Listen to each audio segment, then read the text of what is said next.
Selamat pagi, siang, ataupun sore untuk Ibu Hilda dan teman-teman sekalian. Perkenalkan, kami dari kelompok G5 ingin mempresentasikan rancangan usaha kami. Jadi, usaha kami bernamakan K-Stop yang bergerak di bidang kuliner. K-Stop bertempatkan di daerah Depok, Jawa Barat, tentunya dekat dengan kampus kita, UI. Jadi, K-Stop menjual berbagai makanan dan minuman ala Korea.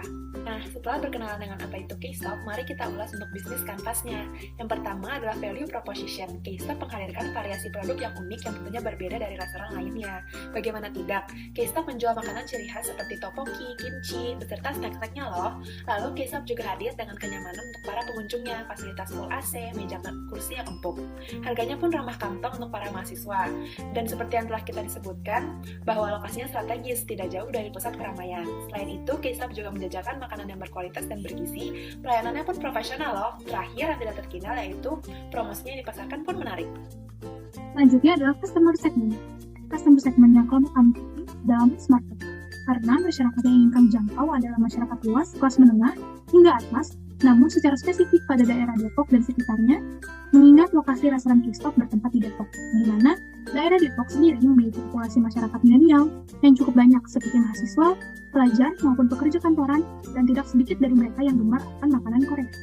Selanjutnya adalah channels. Channels yang akan kelompok kami pilih dan gunakan untuk memasarkan produk kami dan menarik pelanggan adalah iklan dari Instagram, endorse, open marketing seperti banner, brosur, dan billboard, dan juga aplikasi pesan antar makanan secara online.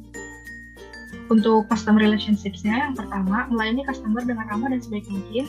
Yang kedua, memberikan diskon serta promo pada pelanggan setelah pembelian. Yang ketiga, baik secara offline maupun online. Yang ketiga, memberikan giveaway dengan syarat dan waktu tertentu seperti pada peringatan Hari Besar di Indonesia supaya masyarakat makin mengenal produk K-Stop. Yang keempat, memberikan gratis ongkos kirim setiap periode akhir bulan untuk pembelian secara online melalui aplikasi pesan antar makanan. Kemudian, untuk revenue streams, yang pertama, dari penjualan produk-produk K-Stop secara offline maupun online. Yang kedua, dari sistem bagi hasil melalui kerjasama dengan para partners seperti suppliers dan penyelenggara events. Yang ketiga, dari pendapatan iklan melalui aplikasi Instagram.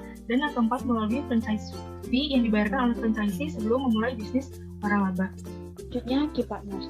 Key Partners adalah pihak-pihak yang bisa kita ajak bekerja sama dengan tujuan untuk menyokong dan mengoptimalkan alokasi sumber daya, mengurangi risiko, dan ketidakpastian persaingan, serta meningkatkan kinerja. Key Partners kami dalam usaha K-Stop adalah yang pertama, pemasok untuk bahan baku seperti tepung terigu, telur, daging, sayur, buah, serta bumbu dapur yang berkualitas tinggi. Yang kedua, penyelenggara acara pada saat-saat tertentu. Yang ketiga, influencer profesional. Yang keempat, online food delivery untuk melayani pesan antar secara online. Bisnis kanvas dari K-Stop. Key activity-nya yaitu K-Stop menyediakan makanan khas Korea yang lezat dan berkualitas. Yang kedua, K-Stop memberikan pelayanan yang ramah dan informatif baik online maupun offline. Yang ketiga, K-Stop membelanjakan kebutuhan dagangannya secara mandiri, sehingga terjamin kualitas dari produk makanan yang dihasilkan. Yang keempat, K-Stop mencari supplier. Yang kelima, K-Stop selalu mengadakan event untuk promosi, dengan tujuan untuk menarik minat para konsumen agar membeli makanan khas Korea yang diproduksi oleh K-Stop sendiri. Selanjutnya adalah key resources. Yang pertama, lokasi restoran yang strategis yang berada di tengah-tengah Jabodetabek. Yang kedua, sumber daya manusia yang giat, mulai dari manajemen tingkat atas hingga staf yang berada di tingkat bawah. Yang ketiga, sistem pembayaran online maupun offline yang sangat berguna di masa digital seperti ini. Yang keempat, peralatan produksi yang lengkap dan juga bersih serta higienis. Selanjutnya, saya akan melanjutkan ke aspek terakhir dari bisnis kanvas, yaitu adalah cost structure. Cost structure atau struktur biaya adalah rincian biaya-biaya yang dikeluarkan oleh perusahaan untuk menjalankan key activities dan menghasilkan value proposition.